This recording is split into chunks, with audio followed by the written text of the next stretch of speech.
Hello everyone. आज मेरे घर में पार्टी है और जब भी मेरे घर में पार्टी होती है तो मैं बहुत स्ट्रेस में आ जाता हूँ क्योंकि क्योंकि कहीं मेहमानों के लिए खाना कम ना पड़ जाए और ना ही खाना बहुत ज़्यादा वेस्ट हो जाए। इसी प्रकार कंपनीज को अपने करंट असेट और करंट लायबिलिटीज को बैलेंस करके चलना पड़ता है।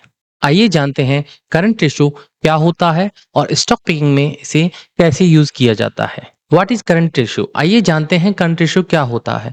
करंट रेशो एक तरह का लिक्विडिटी रेशो होता है जो मेजर करता है कि कंपनी आने वाले समय में शॉर्ट ड्यूरेशन में या फिर 1 साल से कम ड्यूरेशन में अपनी ऑब्लिगेशन को चुकाने में सक्षम है या नहीं। यह इन्वेस्टर्स और एनालिस्ट को बताता है कि करंट असेट्स को कैसे मैक्सिमाइज किया जाए अपने करंट डेट्स को चुकाने के लिए।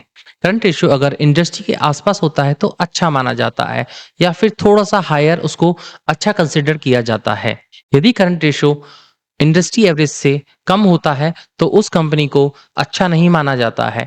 और अगर करंट रेशियो बहुत ज़्यादा होता है तो इसका मतलब यह होता है कि कंपनी अपने असेट्स को अच्छे से यूटिलाइज नहीं कर पा रही है। करंट रेशियो को कभी-कभी वर्किंग कैपिटल रेशियो भी कहा जाता है। करंट रेशियो का फॉर्मूला होता है current asset divided by current liabilities. Current asset में हमारे cash, accounts receivable, inventory, other current asset consider किए जाते हैं। करंट लायबिलिटीज में account payable, wages, tax payable, short term debts को कंसिडर किया जाता है।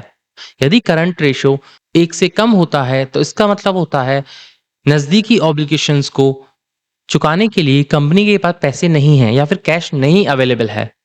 और यदि करंट रेशियो 1 से अबव होता है तो इसका मतलब होता है कंपनी के पास अपने ऑब्लिगेशंस को चुकाने के लिए पर्याप्त पैसा है।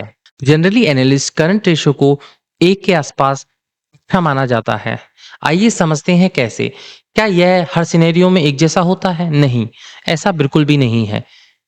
आइए चलते हैं और समझते हैं एक एग्जाम्पल से। सपोज कीजिए दो कंपनीज हैं, कंपनी ए और कंपनी बी। कंपनी ए के करंट रेशियो 1 है और कंपनी बी का करंट रेशियो भी 1 है।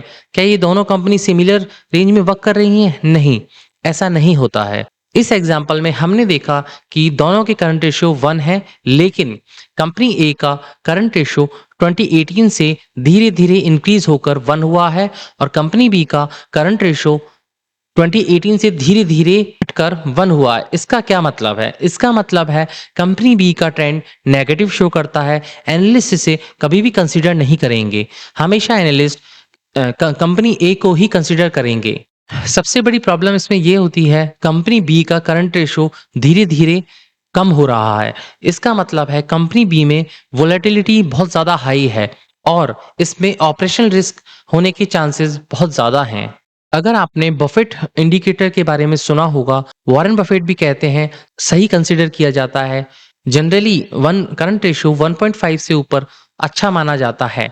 इसका मतलब यह होता है कंपनी अपनी शॉर्ट टर्म ऑब्लिगेशन को चुकाने में काफी सक्षम है। क्या होता है अगर करंट रेशियो 1 से कम होता है? आइए जानते हैं क्या होता है। अगर करंट रेशियो 1 से कम होता है इसका मतलब यह है कि कंपनी अपने शॉर्ट टर्म ऑब्लिगेशंस को चुकाने में बिल्कुल भी सक्षम नहीं है या फिर डिफॉल्ट की तरफ जा रही है। आइए जानते हैं करंट रेशियो 1.5 का मतलब क्या होता है। सपोज कीजिए करंट रेशियो 1.5 है। करंट रेशियो 1.5 इंडिकेट करता है कंपनी के पास रुपीज 1.5 ऑफ करंट असेट्स हैं for every 1 rupees of current liabilities. क्या आप समझ पा रहे हैं? अगर नहीं समझ पा रहे हैं तो मैं आपको दोबारा रिपीट करता हूं। करंट रेशियो 1.5 का मतलब होता है 1 रुपए की देनदारियों के बदले कंपनी के पास 1.5 रुपए के असेट या तो कैश के फॉर्म में या फिर उनके रिसीवेबल के फॉर्म में हैं। सपोज कीजिए किसी कंपनी के पास 50,000 रुपए का कैश पड़ा है और 1 लाख के रिसीवेबल मतलब पैसे आने बाकी हैं। उनका कर्जा है लगभग 1 लाख। तो इस तरह करंट रेशो हुआ 1.5। करंट रेशो इक्वल्स टू होता है current asset upon current liabilities. यहाँ पे कैश कैश करंट असेट होगा प्लस जो इनकी रिसीवेबल है, जो अमाउंट आना बाकी है वो होगा इनका, वो भी उनका करंट असेट ही होगा और जो इनकी देनदारियां हैं वो होंगी इनकी करंट लायबिलिटीज। तो 1.5 lakh equals current ratio equals to current assets divided by current liabilities. यहाँ पे करंट असेट्स हो गए हैं 1.5 लाख और करंट लायबिलिटीज हो गई हैं 1 लाख। तो उससे डिवाइड करके हम 1.5 लाख का करंट रेशो निकाल सकते हैं। The bottom line, current ratio की लिमिटेशन क्या होती है?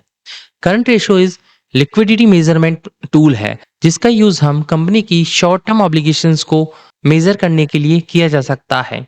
करंट रेशो का यूज हमें सिमिलर कंपनी जो कि सेम इंडस्ट्री की हैं उनके बीच ही कर सकते हैं। यही इसकी सबसे बड़ी लिमिटेशन होती है। करंट रेशो यह शो करता है कि प्रीवियस ईयर से कंपनी के स्टॉक का ट्रेंड पॉजिटिव है या फिर नेगेटिव है। आज हमने जाना करंट रेशो के बारे में और करंट रेशो से कैसे स्टॉक को पिक किया जाता है। यह सिर्फ एक सिंपल टूल है। सिर्फ इस चीज को लेकर आप स्टॉक पिक मत कीजिएगा। धीरे धीरे आप मेरे साथ जैसे जैसे मेरे कोर्स को करते जाएंगे आप स्टॉक पिकिंग खुद से करने लगेंगे। यह मेरा फाइनेंशियल रेशियोज का एक प्लेलिस्ट है जिसको मैं धीरे धीरे बेटर या फिर इम्प्रूव करता जा रहा हूँ। प्लीज़ इसे वॉच कीजिए और देखिए और सीखिए। अगर आपको कोई भी प्रॉब्लम हो तो मुझे कमेंट बॉक्स में कमेंट करके क्वेश्चन पूछे जा सकते हैं। और दूसरी सीरीज मेरी फंडामेंटल एनालिसिस ऑफ स्टॉक है, उसको उसको भी मैं कंटिन्यू रखूंगा। आज के लिए इतना ही, मिलते हैं हम नेक्स्ट वीडियो में। Signing off.